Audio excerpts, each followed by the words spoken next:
As we approach the end of the EV tax credit, a question that many people have is, should I buy? Even with the EV tax credit, can I afford an EV? What about without? And can I afford a Tesla? Well, for a long time, Tesla vehicles came at a very high premium, but nowadays they are much more accessible. Tesla still has a ways to go for a truly affordable car out of the gate without incentives, coming in truly under $40,000 or even under $30,000 one day, but for now, their cars start a little over $40,000. I've owned a number of Teslas over the years, so today I'm breaking down the true cost to own one of these cars, what I pay and what you might expect to pay. So let's get into it. Today I'm going to break down the costs associated with buying two different Tesla vehicles that I have purchased. One is a 2024 Model 3 that was a purchase, and the other is a 2026 Model Y that is a lease. But first, let's look at Tesla's offerings. Their cheapest car is the Model 3. It's a very functional car, it has 5 seats, decent trunk space, but of course it's still a sedan. It's great for many people, but not for everyone, which is why it's not quite as popular as the Model Y. In any case, the Model 3 starts at $42,490 out of the gate, and this is for actually the longest range version in rear-wheel drive. Up from there is long-range all-wheel drive for $5,000 more at $47,490. Then there's performance for $54,990. You can upgrade paint for anywhere between $1,000 to $2,000, upgrade wheels for $1,500, and upgrade to black and white interior for $1,000. Then you can pay up front for full self-driving that lives with the car forever at $8,000. So the cheapest Model 3 is $42,490, and then the best one with the most options, a 0 to 60 in 2.9 seconds, performance interior in white, FSD, and all of that, is $62,990. However, those are prices prior to the EV tax credit. For the time being, if you do qualify, this can take $7,500 off of your purchase price, which brings a base Model 3 down to $34,990, or just about $35,000. Considering the savings you can experience not paying for gas or maintenance, it's a no-brainer for many people. But then comes the Model Y, which is just a bit more expensive. The long-range rear-wheel drive Model Y is $44,990, so it's only about $2,500 more than the Model 3, but it has many more features. Auto-folding rear seats, a hatchback, it's generally larger, it has a HEPA filter, it has a much better sound system in the base model, because the base Model 3 actually has a downgraded sound system, but the base Model Y has the same one as the higher trim. The Model Y also has the light bars in the front and back, etc. Up from there is the long-range all-wheel drive at $48,990. And really the only difference there is the motor, because that sound system is the same. So then the most expensive Model Y with all of the options is $58,990. Then if we subtract the EV tax credit, you have a base model starting at $37,490 for the Model Y. Then there are other savings associated with these cars. Essentially, if you're asking the question of whether or not you can afford a Tesla, you'll be looking at one of these two cars. And honestly, they by far provide the best value. They're the ones I recommend to people. The Model S and X have upgrades, but the Model 3 and Y just feel more refined in many ways to me, and it's clear that Tesla builds a lot more of them. They're just better at building them.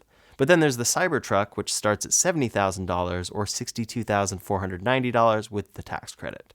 But in any case, if you're buying, you might not be shelling out all of the cash in one go, and that's where financing comes into play. What does it look like to finance a Tesla, and what about leasing? Then what comes next after you buy the car? What costs are you going to incur?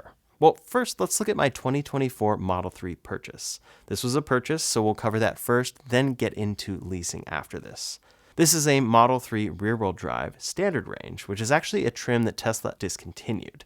So what you'll notice is this actually comes in a little cheaper than Tesla ships it today. You'll get more range in the newer car, but I'll do calculations accordingly. First, on this configurator, you'll notice the base price of the car, and then my upgrade, but then a destination fee. This is $1,390, and there is no way around this additional fee. Then there's the order fee. When you order, you put down $250 of a non-refundable order deposit.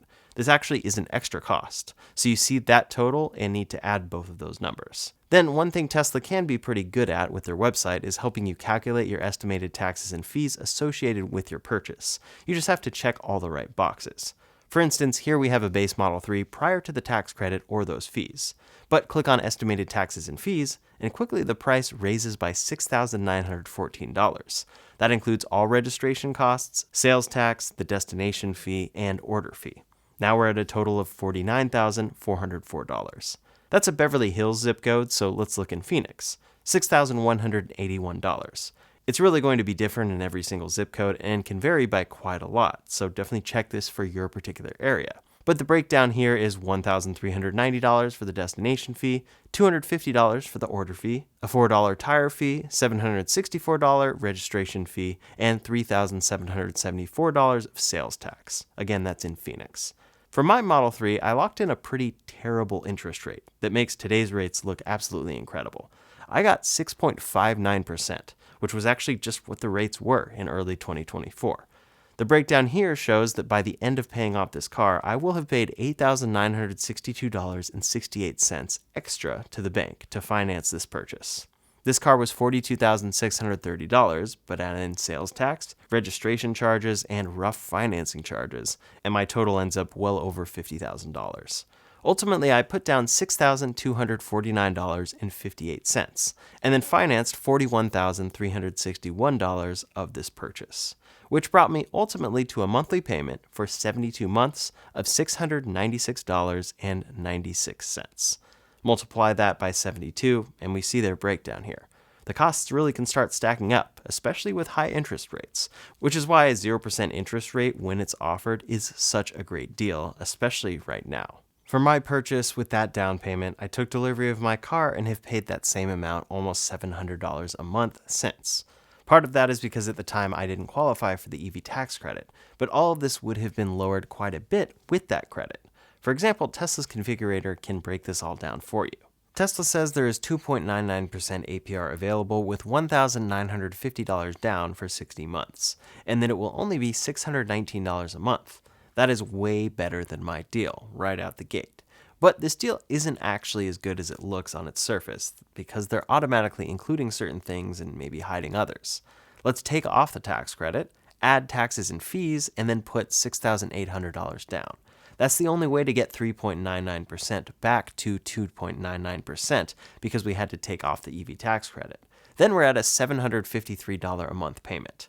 Keep everything the same though and add the tax credit back, we're at $619 per month for 60 months as well. Alternatively, you can lower your down payment if you qualify for the tax credit since it's functioning as one, and you'll see something like this. As you can see, interest rates make a huge difference.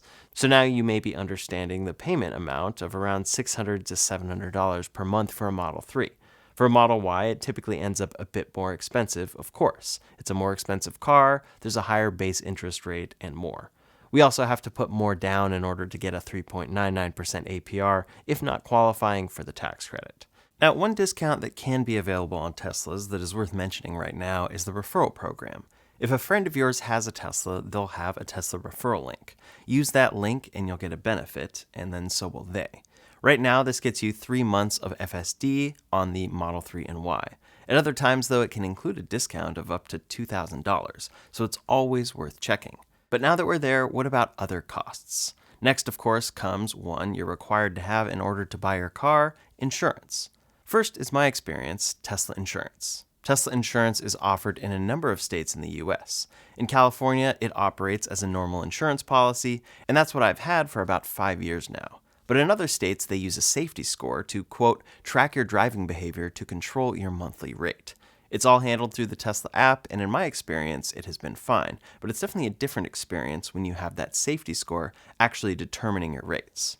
When I first signed up for Tesla insurance back in 2020, my 6-month premium was $851.83, so about $141.97 per month for a 2020 Model Y. Of course, you can shop around here, but for my area, Tesla insurance has been good. Today, I have multiple cars on my policy, and I pay about $80 a month for this Model 3. For a 2022 Model Y, I'm at about $102 per month. When we look at industry averages, though, the average Model Y insurance cost ends up around $255 a month and $282 a month for the Model 3. That's quite a bit different than what I've paid, and part of that is because of Tesla's competitive pricing with insurance. We can see a breakdown of that here. Insurance on Tesla vehicles can be pretty high from many companies, since they are sometimes costly to repair, so it's definitely worth researching for yourself. In any case, for me and that 2024 Model 3, I had put down $6,249.58 and have paid $696.96 a month as a car payment. Then I pay about $80 for insurance, so I'm at $776.96 a month. Then comes hidden costs, somewhat.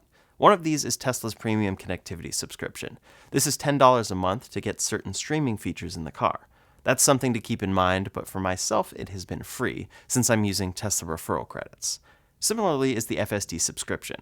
I don't typically buy FSD with a Tesla vehicle because it costs $8,000, and Tesla has been promising a lot for a long time. However, today FSD has gotten very good, which is a consideration for me. But also, you can subscribe for $99 a month. Assuming Tesla's price stays the same for that subscription, it would take 80 months before paying $8,000 up front pays off. But of course, that all could change in time. They could definitely raise this subscription price. In any case, that's another $100 a month. So I would be at $886.96 a month for this car with all of its features. But again, I'm at $776.96 since I'm using Tesla referral credits for FSD and premium connectivity. So what about maintenance? Well, I haven't really had any on this car. The only real charges are replacing cabin filters, windshield wiper fluid, and tires. Tires can be expensive, but on the base Model 3, you're looking at an average, if you go with pretty popular options, of $227 per tire, and that's for new from America's Tire in my area. It's $908 for a full set when they need replacing. Depending on how much you drive, this could be something you need to replace every 2 years or earlier, so assuming 24 months of life here, which could be very aggressive for many drivers, that's about $38 a month as a buffer. So my costs, $814.96. If I paid for FSD and premium connectivity, $924.96. But then we have to fuel this car. The good news here is that fuel in EVs is almost always cheaper than gas. So if you've gotten to an uncomfortable total amount here, but then you're thinking about paying an extra $200 a month for gas, you could see that nearly eliminated. For myself, I've driven about 800 miles in the past month. My electricity cost at home is actually quite high. I have a special rate plan for EVs for my summer rates, but still off-peak here is 25 cents per kilowatt hour. I only ever charge off-peak, so in practice, this standard range Model 3 gets roughly 250 miles of range out of its 60 kilowatt hour battery. That means I used approximately 192 kilowatt hours of energy, which when charged at home came in around $48. If I had driven that same amount in a Honda Accord, I'd be looking at about $109.34 with gas prices in my area. This is California though, so high energy prices and high gas prices are the reality. But let's go back to Phoenix just as a comparison. There you can see an average electricity cost of around 15 cents per kilowatt hour. So that would have been roughly $28 to charge versus $93.34 driving a Honda Accord. Now it's worth noting here, supercharging is more expensive than this, and it's worth checking for your particular area if that's how you need to charge. Near me it's around 50 cents per kilowatt hour on average, but again there are off-peak hours here, and sometimes you can find cheaper superchargers. Everyone's situation is going to be different, since there are so many options for how you would charge your electric car. So a final breakdown of my true monthly costs for this standard range Model 3 from 2024. $696.96 a month for the car payment, $80 a month for insurance, $38 a month to save for tires when I have to change those, and $48 for electricity, for a total of $862.96 each month, all costs included.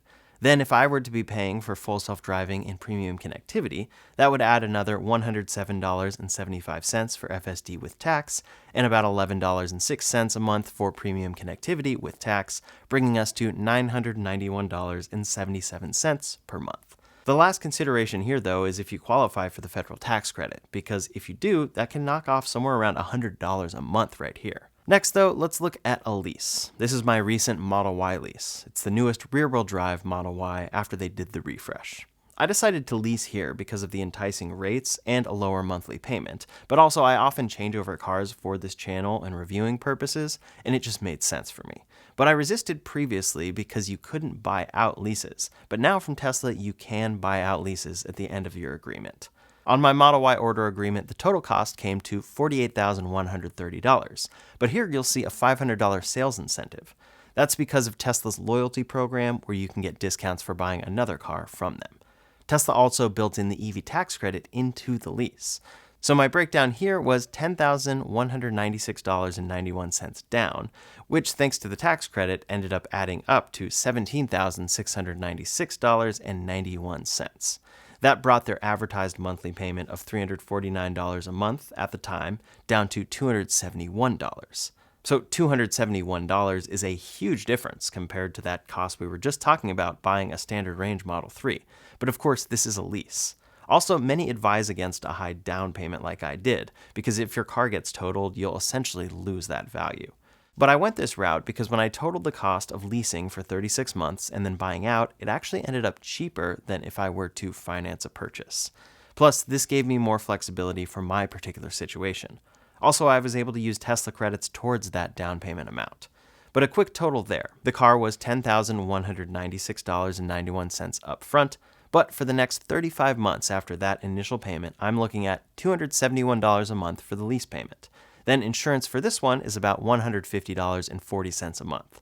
I'll save a similar $40 a month for tires, and then pay slightly more, about $52 for electricity each month, if I'm driving an average of 800 miles. That comes to $513.40 a month for the longest range Model Y. It's a stark contrast from that payment for the Model 3. But of course, that is leasing versus buying. I'm also essentially saving up that difference to get ready to buy this out in 3 years or get a new car depending on what the situation is at the time. Add an FSD and premium connectivity though, and you're at $632.21.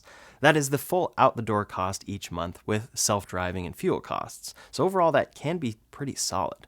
But still, this isn't cheap, and it's expensive for a lot of people, and I want to see Tesla finally fix this, hopefully in Q4 with a cheaper variant of this Model Y. In any case, that's the true cost I pay for my Tesla in a loan format and a lease format, so I hope it illustrates a clear picture for you. A lot of these calculations are dependent on location, the tax credit eligibility, which will be going away soon, and more, so it's definitely something to look into for yourself in your particular situation. I hope this video was a helpful breakdown for you, and in the meantime, if you want to see the latest Tesla tech and EV news, you can check out that video linked up here or in the description below. Thanks so much for watching, and I'll see you on the next one.